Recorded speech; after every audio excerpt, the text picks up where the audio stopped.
Bonjour, je me présente brièvement. Je m'appelle Mélanie Bouchard. J'ai 10 ans d'expérience en enseignement. J'ai enseigné 4 ans à Mississauga et ça fait 6 ans que je suis ici à Ottawa. J'ai travaillé au comité d'élaboration des systèmes à l'Ocre et cette année, c'est la première année que je suis coordonnatrice du TPCL à Franco-Cité et c'est la raison pour laquelle j'ai voulu faire ce projet. On arrive souvent au début de semestre avec des 2P très faibles, puis on manque de temps pour les aider afin qu'ils réussissent au TPCL. Alors voilà le but de l'objectif qu'on s'est fixé. Pour la plateforme utilisée, j'ai fait une soumission de projet 21e siècle auprès d'Annick Ducharme, directrice adjointe de Franco-Cité. Lorsque mon projet a été approuvé, j'ai eu une première rencontre de remue-ménage avec Lise Galuga et c'est à ce moment-là que j'ai été convaincue que cet outil était vraiment ce qui correspondait à nos besoins. Cet outil-là est déjà disponible dans SP2. C'est plus facile d'accès qu'à travers le calendrier dans l'atelier d'évaluation, puis on n'a pas besoin de changer les dates pour les élèves absents si on veut qu'ils fassent une reprise. Pour la collaboration et le partage, je l'ai vécu avec Lise Galuga et Marc Grenier et c'était très convivial et facile à utiliser en partage. Pour la modification et l'ajout de questions, lors de la mise à l'essai avec des élèves, j'ai pu, pendant la mise à l'essai, aller modifier des questions directement pendant que les élèves le faisaient.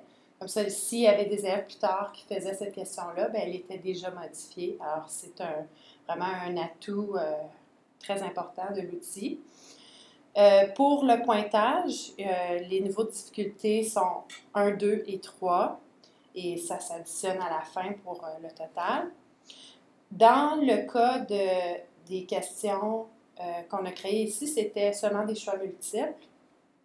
Et le fait que c'était aléatoire, ça fait que les élèves ne peuvent pas tricher et parce qu'ils ne font pas tous la même version du test et même s'ils ont la même question, l'ordre des réponses est différent.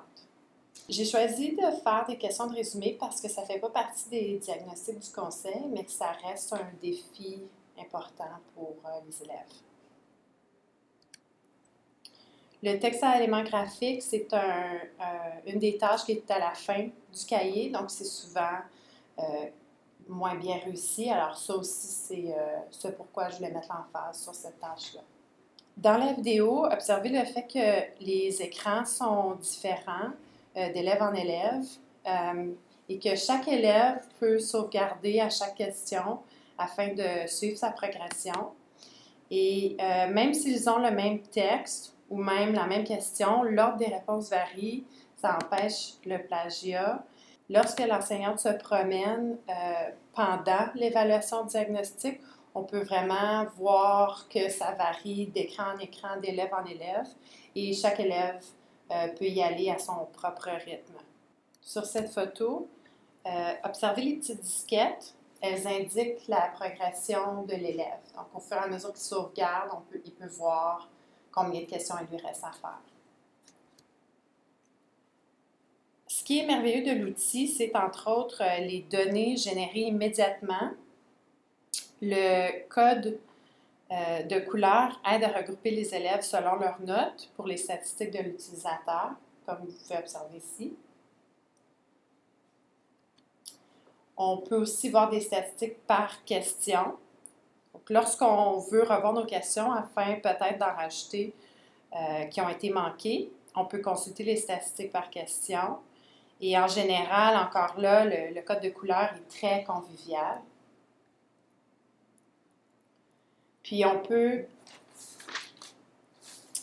même aller plus précisément par question en allant voir le leur. On peut même aller plus précisément par question en allant voir le leur le plus choisi et s'ajuster en conséquence sur ce qu'on veut améliorer nos questions. Il y a une autre section pour l'analyse des données qui est dans la section gestion de l'appreneur. On clique sur afficher le progrès de l'utilisateur et là, on peut les voir vraiment spécifiquement par élève. On peut voir le nombre de tentatives que l'élève a fait. Et en tant que gestionnaire de l'outil, on peut décider combien de tentatives on va faire par nos élèves. Ensuite de ça, lorsqu'on clique sur chacune des tentatives, on peut voir dans la rétroaction de l'élève ce qu'il a choisi comme réponse. Et si on clique sur afficher la rétroaction, on peut voir aussi la rétroaction spécifique à la question qui a été manquée par l'élève. Si vous avez des questions, vous pouvez communiquer avec moi par courriel